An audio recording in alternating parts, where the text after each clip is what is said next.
சிலர் புருஷனை மதிக்கிறது கிடையாது. அன்னைக்கு பார்த்தா ஒரு அம்மா அன்புன்னா சுத்தமா தெரியாது, அப்படியாக ஊழியத்துக்கு கடந்து போகிறார்கள். அம்மா எங்க போறீங்கம்மா? ஊழிய நிமித்தமாக அப்படி கடந்து போறே. அந்த அம்மா கூட கடந்து தான் போறாங்க.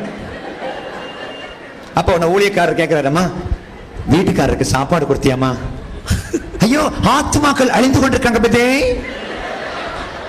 இல்லம்மா, உன்னை நம்பி ஒரு தாய் தன்னுடைய மகனை அனுப்பி வச்சிருக்காங்க, ஒழுங்கா சாப்பாடு போடுவே அப்படின்னு. ஐயோ, பிசாசு உங்களுக்குள்ள கிரியை செய்து கொண்டிருக்கிறான். ஆத்துமாக்கள் அழிந்து கொண்டிருக்க. சரிம்மா, நீ கிளம்புமா, ஆத்துமாக்களை ரச்சித்துட்டு வா அப்படின்னு அமைச்சு விடுறாரு.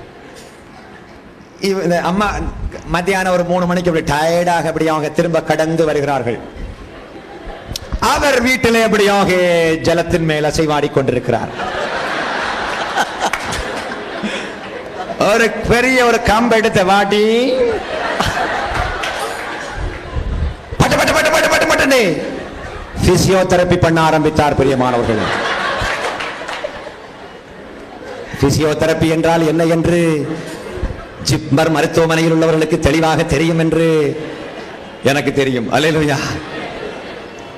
அடிபட்டவுடன் அடுத்த நாள் பிரதர் தினகரன் பிரதருடைய மீட்டிங் போறாங்க. அப்ப பிரதர் தினகரன் சொல்றாங்க, மகளே கஸ்தூரி, யார் அந்த கஸ்தூரி? நீ உன்னுடைய சொந்த புருஷனிடமிருந்து அடி வாங்கி இடி வாங்கி சகிக்க முடியாத வலியோடு வந்திருக்கிறாய். அருள்நாதர் இன்று உன்னை தொடுகிறார். சோத்ராண்டவரே, சோத்ராப்பா, இன்று உன்னை அவர் ஒரு சாட்சியாக நிறுத்த போகிறார். கவலைப்படாதே, அவர் மனதுருகுகின்ற தெய்வம்.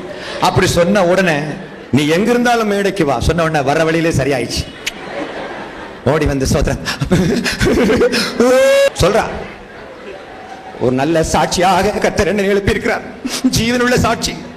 நேற்றைக்கு அடிபட்டது இன்னைக்கு சுகமாகிவிட்டது. நான் ஜீவனுள்ள தேவனுக்கு சாட்சியாக இருக்கிற இவ்வளவு சாட்சியா நிறுத்தினதே அந்த ஜலத்தின் மேல் அசைவாடுகிறவன். அதாவது சிலருக்கு எல்லாம் அறிவே கிடையாதுங்க.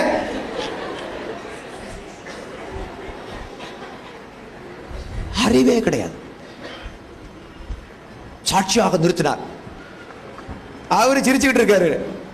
பரவாயில்லையா, அடிக்கடி இவ்வளவு சாட்சியா நிறுத்தலாமே. என் பொண்டாட்டிக்கு முகம் டிவியில வரணும்னா அடிக்கடி இவ்வளவு பஞ்சர் ஒட்டணும். அறிவுள்ளவங்களா மாறணும். பேசுற வார்த்தைகளை எல்லாம் அளந்து பேசுங்க. ஒரு பெண் நினைத்தால் தமிழகத்தை ஆட்சி செய்ய முடியும். ஒரு பெண் நினைத்தால் இந்தியாவை ஆட்சி செய்ய முடியும்.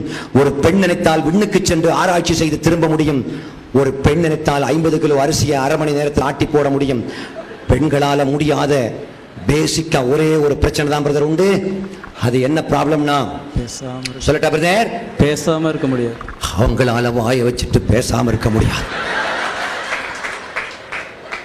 ஏதாவது ஏதாவது ஏதாவது கொளுத்த வேண்டும் ஒவ்வொரு நாளும். அத கொழுந்து விட்டு எரிகிறத பார்த்துக்கிட்டு என்ன என்ன ஆனந்தம், என்ன என்ன ஆனந்தம் சொல்ல கூடாது. ஆஹா.